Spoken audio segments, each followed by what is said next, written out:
Welcome back for another episode of WVU Marketing Communications Today, live from West Virginia University, a syndicated show that sits at the intersection of data-driven decision-making and modern marketing practice.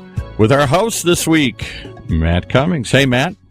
Hey, Paul. How are you? Feeling frustrated here. Just as we're getting ready to go live, I had a little technical glitch, but so we're a minute or two late. I apologize to all those tuning in. Better late than never, huh? That's right. Well, hey, it's good to be back with another informative episode of Marketing Communications Today from all of us here at West Virginia University. So not long ago, communications was a subcategory in PR. In the 80s and 90s, PR professionals spent their working hours on crisis communication, employee communications, shareholder communications, marketing communications, etc. These were very targeted and specialized forms of PR. But today, the profession has really evolved to the point that communications and PR is now part of integrated marketing communications. Or is it really integrated communications marketing? We're going to explore all of that during today's podcast. Our guest for it all is Marty Machowsky, one of my faculty colleagues in WVU's IMC program and a communications and marketing professional. It's no coincidence that he lists communications there first. With expertise in technology, healthcare, corporate affairs, financial services, and crisis communications. Marty has supported a broad range of clients, including major brands such as GE, Logitech, Microsoft, Pfizer, AT&T, Samsung, Verizon, S&P, Blue Cross Blue Shield, and a number of startups. He has handled a range of corporate, thought leadership, marketing, and public policy issues, and he's worked extensively with CEOs, marketing and communications teams, investor relations groups, government relations offices, and corporate counsels. Marty is currently president of 90 Degree Communications. With that introduction, it's time to thank Marty for joining us today. Marty, thank you. Well, thanks. Thanks for having me on. I appreciate the opportunity. Yeah, glad to have you. You know, in the intro, in our conversations as well leading up to today's show, one common theme that was mentioned often is change. And we just sort of described that change, going back, looking at the 80s and 90s and how things have changed since then. How do you define this change, Marty? And what's changing, and what does this change really mean for communications and PR professionals? Well, that's a good question to kick off with. You know, the one thing about change in our profession is that it is constant. Right. You know, I've been doing this for a long time, and I remember the days when people, and I worked mostly on the agency side of the PR profession, and I remember the days when people would hire PR agencies to put out press releases for them, literally put out press releases, and contracts would specify the number of press releases that went out every month, the amount of time that would be spent writing those press releases, and that was what PR firms did, and that's how they made a lot of money. Today, and as I was preparing for this, I was thumbing through the February issue of Strategies and Tactics. That's the publication of the Public Relations Society of America, and if anyone's listening who's in this space and doesn't subscribe to that, they certainly should. It's a great way to learn what your colleagues are doing and what are the trends in the profession. Yeah, but, no doubt. In the class I'm teaching this semester, we did a lesson on storytelling, the rise of storytelling, how storytelling differentiates from stories, not really the same thing. It's a more robust, immersive experience, etc. And I was thumbing through the issue of Strategies and Tactics, and I stumbled upon a story, the headline of which, Standing Out with Story Living. It is all about how the advent of augmented and virtual reality technologies are going to create even more immersive experiences, and we are no longer be hearing stories and imagining stories and following stories. We'll be living in stories. We will be immersed in stories. So that's obviously a couple of years down the road. Not everybody owns augmented reality glasses and those kinds of things. But that is just an indication of the constant change. Some of that is creative growth of the profession itself as people come up with new ideas and new ways to address old challenges. But it's also, it's a function of how technology has changed, how expectations have changed, and also as the professions of marketing and communications, and I would even throw in advertising, have really converged over the last decade or so. Marty, you mentioned there advertising. So how has the relationship now between advertising and PR changed too? A couple of years, I guess about 10 years ago, there was a book written by Reese and Reese called The Fall of Advertising and the Rise of PR.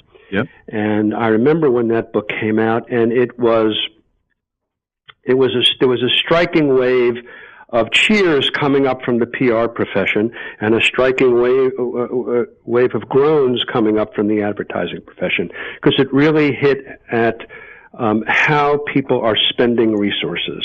Advertising is still, if you look at company budgets, if you look at agency budgets, far greater than PR spend even today.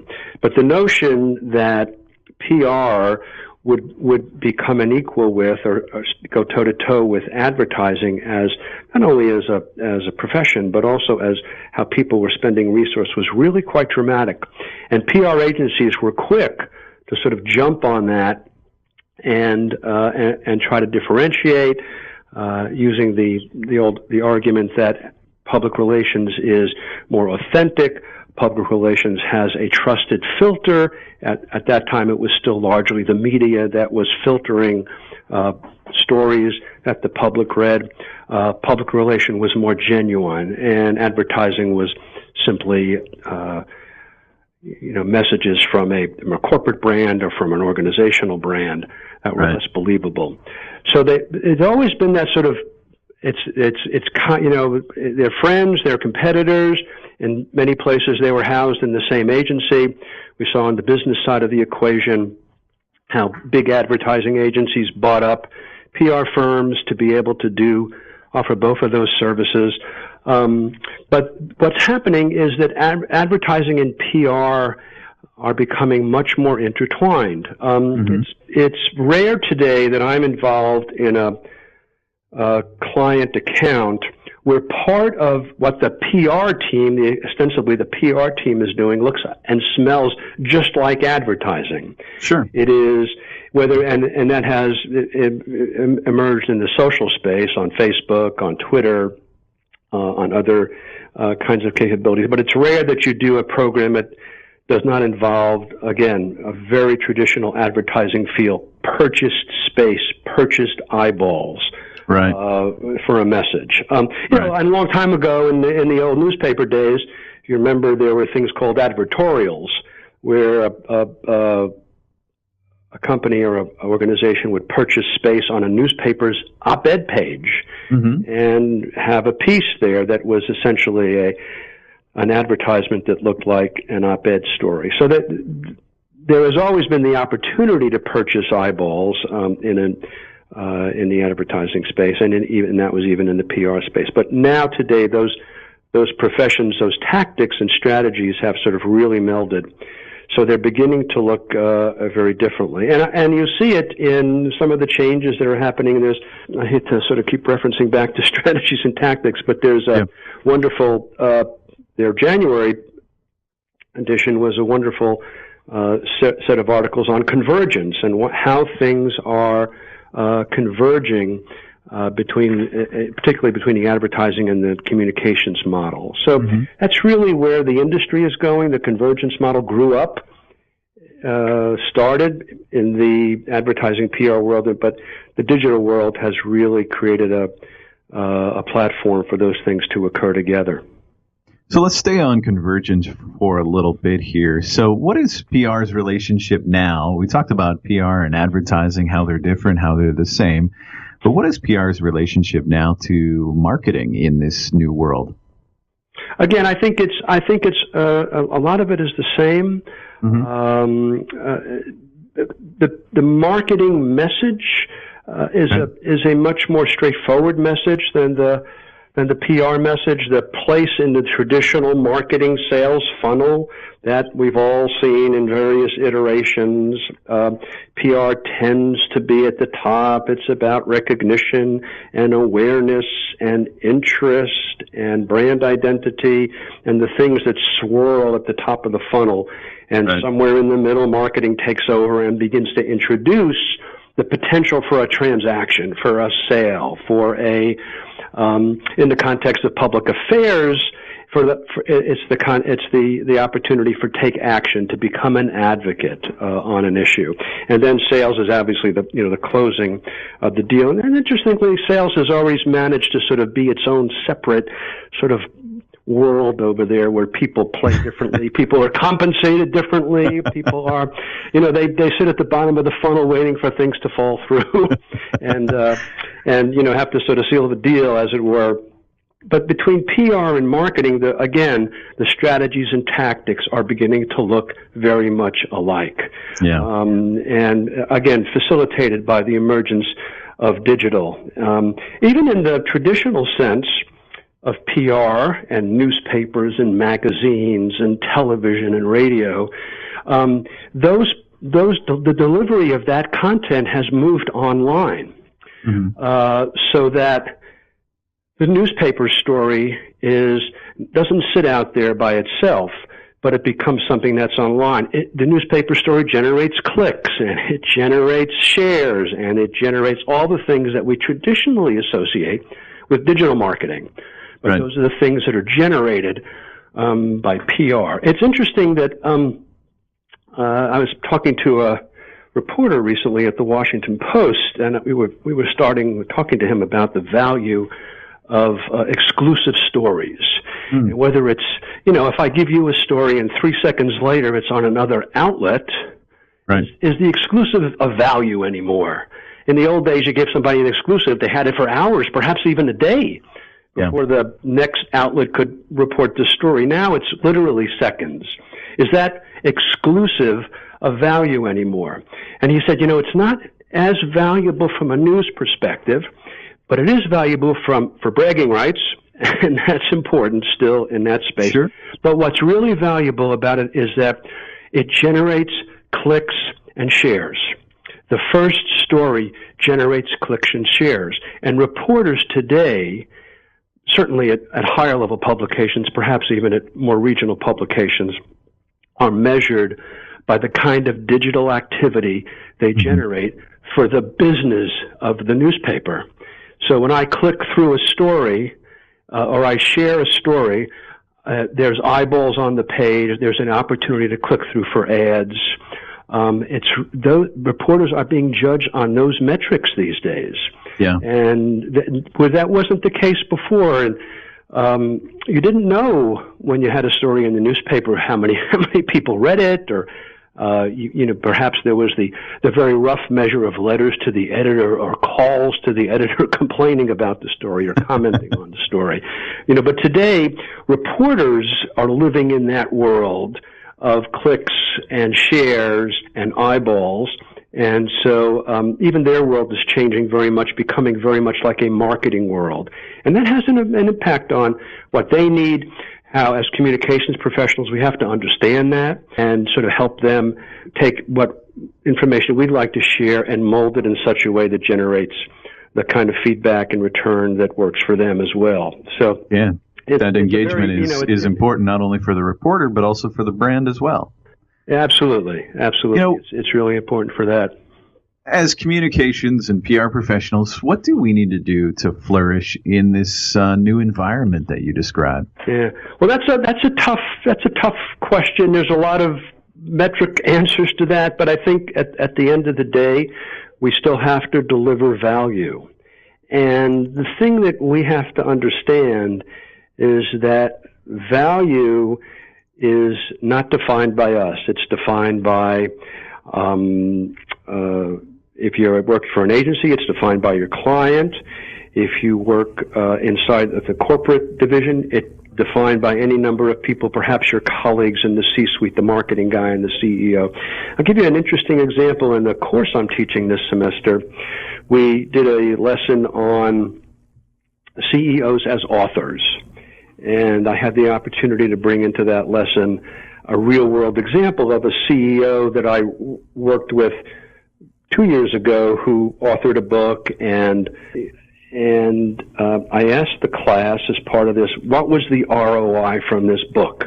What was the value to the organization? This CEO of a small tech company, not a brand that anyone who's listening would probably recognize, but a small tech company that's growing in the cybersecurity space, obviously a space that's exploding more generally. And the students in their discussion, and I haven't read the writing assignment for the week yet. That was just submitted last night. But we're torn between two kind of models of value. One was the traditional, a more traditional ROI model of value that a marketer might bring to this sort of discussion. Leads generated, sales generated, that sort of thing. Can you measure clicks from an online review of the book, people who click through to the link to the company's website, and how did they navigate through the website to perhaps a marketing or sales information collection page or something like that. And there's other people in the class said, hey, let's take the CEO at his word, because I was able to do a Q&A with the CEO for the purposes of the class as to why he wrote the book, what he hoped to gain out of the book, what value he saw in the book, and let's measure it against what the CEO said. And if you measure it against that his definition of value, which was some visibility, which was something he could use for a talk track in conferences he appears at, when he talks to media, when he talks to potential prospects. He even said he used it as a business card. When he would meet somebody, he'd give him a copy of his book. Sure. Nobody has business cards anymore. It's a pretty good substitute. So from that perspective, from the add value perspective, the definition of value has to be not the practitioner's definition of value, I think, but the definition of value assigned by the owner, by the client, if you will. So it's an interesting challenge how you deliver value in a world where you're sort of looking more and more like a marketer, more and more like an advertiser. But the value of PR, the value of a book, the value of a cover story for a CEO in Forbes magazine or Fortune magazine is, how do you put a dollar value? But the CEOs love it.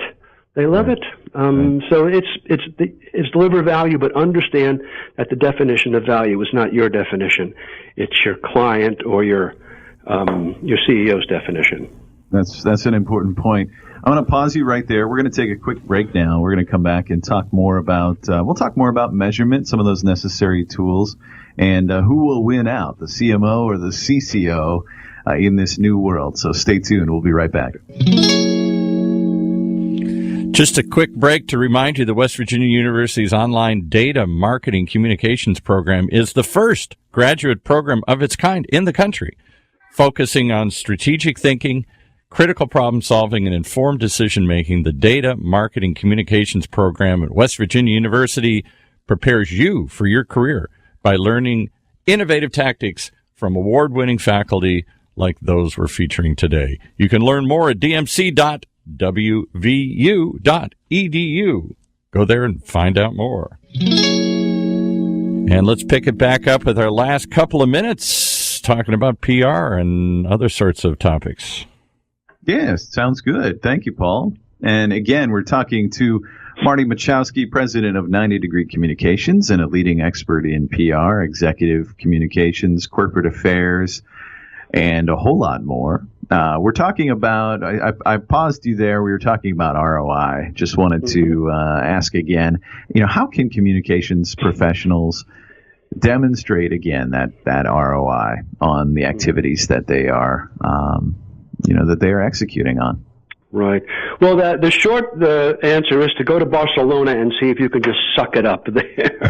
Right. The profession gathered there twice most recently in 2015 in Barcelona, to develop, which is a great city, to develop the Barcelona Principles, which were an attempt to answer this fundamental question, which is how do you measure ROI for communications PR? What sort of resources do you need to do that? What metrics do you need to do that? And the thing I think that came out of that, the single most important thing that came out of that, was to stop using advertising equivalence. And it's still used, quite frankly, in the profession. Right. But it's because it is a real serious, it's a serious number. But so AVEs and online impressions are still two numbers that are used in the profession. But the message out of Barcelona is stop using AVEs. And I think the communications profession is still having a difficult time with that. And I don't have a silver bullet to answer for that one. But I will, because a lot of what communications and PR professionals do is the value of it is qualitative, not quantitative. It is, and I'll reference again the CEO profile in a major business publication, or a company profile in either a trade magazine or a local regional publication. I did some work recently for a consumer tech company. Probably it's not Apple or Microsoft, not at that level, but probably a company that people would recognize, a company that has reimagined itself a few times and changed its product set, a company that had a CEO crisis, a financial management crisis a couple of years ago, and really restructured the organization, brought in some new leadership, and the story that we were able to place was a story about that process and how the company has emerged, and the new product lines it was involved in, and that sort of thing. And that was extremely valuable. The people that it was extremely valuable for, in this case, were the board of directors and some of the institutional shareholders. Right. That was a very important. Now, that's a very well-defined audience. Yeah. And it is a very limited audience. So, I'm not sure how you apply a metric to that. Sure. Another client, and I'm trying to bring these real-world experiences to what I do, and then when I teach the course, I told the students in the course that I come here as a practitioner, not as although I have some academic training, I'm not an academic. Right. Actually, I did want to ask you, we have just under a minute here, and I just wanted to ask you that one final question that I teased coming out of the break. Who, looking forward in your crystal ball, who's going to prevail in that C-suite, the CCOs or the CMOs? That's a good question. I did a recent survey on LinkedIn. There are roughly 60,000 people on LinkedIn who have CMO in a current or past title, and there are about 5,000, only 5,000, who have CCO in their current or past title. So that tells you who's winning now. Right, sure. But I think if we would have looked 5 years ago, that 5,000 would have been even smaller. Yeah. So I think that, but the more important point is whether it's CCO or CMO, the things they do are going to look and feel the same. That same set of responsibilities is going to fall under that title. Excuse me, and it's going to be important for that person to live in the C-suite and to report to the CEO and to be an equal with CFO and the COO and all the other CXOs that companies have. So whichever title prevails, the skill set that communications and PR professionals bring and learn and deliver is going to be a key component of what that person does. Great advice. Great insights. Thank you, Marty. And thank you for spending time with us today. And thank you for listening to WVU Marketing Communications Today from West Virginia University. I hope you found today's episode as informative as I have. Thanks again. You've been listening to WVU Marketing Communications Today, brought to you live from West Virginia University. a bi-weekly program that sits at the intersection of data-driven decision-making and marketing practice, only on the Funnel Radio Network, for at-work listeners like you.